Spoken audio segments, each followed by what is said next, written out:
And I'll start off slow because I think there are a couple more people who want to get in here. I got into this quite some time ago.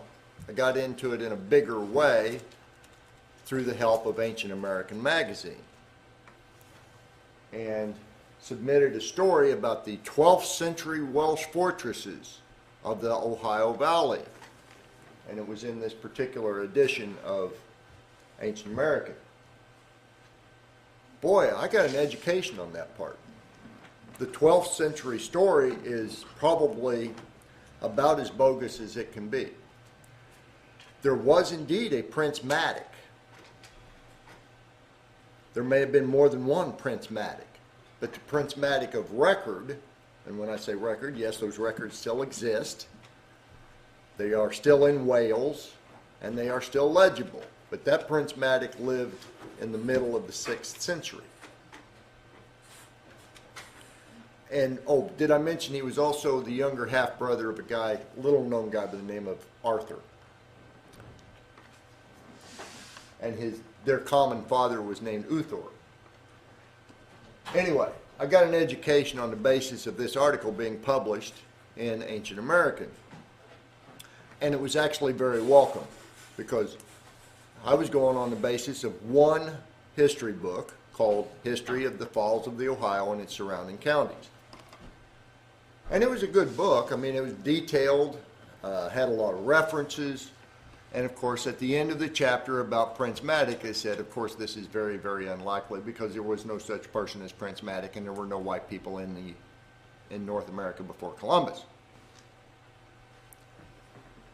Okay, write that off, at least for the 600 years up until 1170.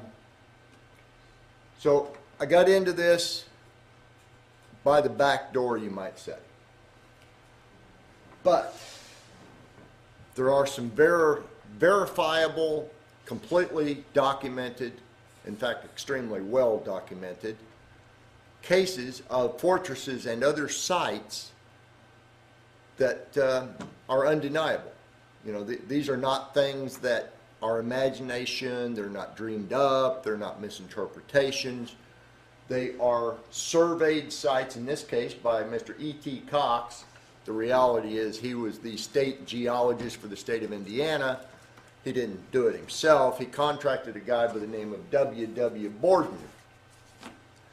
And you can see that, maybe you can see it right here at the bottom. Surveyed by E.T. Cox and W.W. Borden. To the best of my ability to discern or document it, Mr. Cox never made it to this site, therefore he didn't do any of the survey.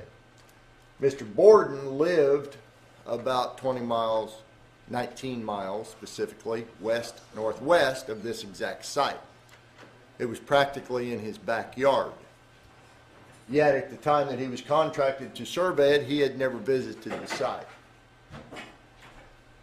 Further back in history, General George Rogers Clark, hero of the Battle of Fort Sackville and Fort Kaskaskia, which, and by the way, he was familiar with Cahokia because he had been to Cahokia on the same mission and convinced the Illinois, that is, tribe Illinois, to side with the U.S.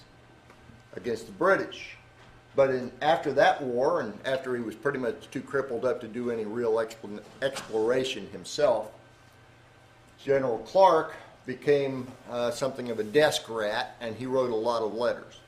One of the letters he wrote was about a conversation regarding this site. Who built this site? How did this gigantic fortress of dressed stone come to be at Charlestown, what is now Charlestown, Indiana, 14 miles above the falls, at the Falls of the Ohio? And incidentally, this feature is 14 Mile Creek. This is the Ohio River, and the two meet right here. I have some better pictures. Pay close attention, please, to this feature right here. This is an artificial stone wall. It's difficult to see in this view, but when you have the actual piece of paper, or in my case a photocopy, right in front of you, it's actually very legible, and Mr. Borden's notes are very clear. This is an artificial stone wall, artificial stone wall, artificial, natural stone wall. This portion right here. Artificial stone wall. I don't want to include the entire narrative that Borden wrote because we would be here for days. But Borden's notes on this particular wall describe it as being 75 feet tall. That's pretty impressive. This wall, for most of its length, is 10, 12, 15 feet tall. Difficult to tell because the soil had built up around it by 1869, 1870 when it was surveyed. Getting back to the 1799 date with General Clark, it was not only General Clark who was told the tale that there used to be this other tribe of Indians down there, and they built all these things. This other tribe of Indians were described variously as white, fair-skinned, fair-haired, red-haired, blue-eyed, giant, Fritz, and such a pain in the ass that the other tribes rounded them all up and killed them. And in fact, the site of that massacre is about 10 miles downriver from this particular site, as described by Chief Tobacco, Chief Cornstalk, as related to both General George Rogers Clark and to Governor John Seaver. Both of them related identical tales or identical descriptions. Okay, any questions on this so far? This is the site as seen from the river.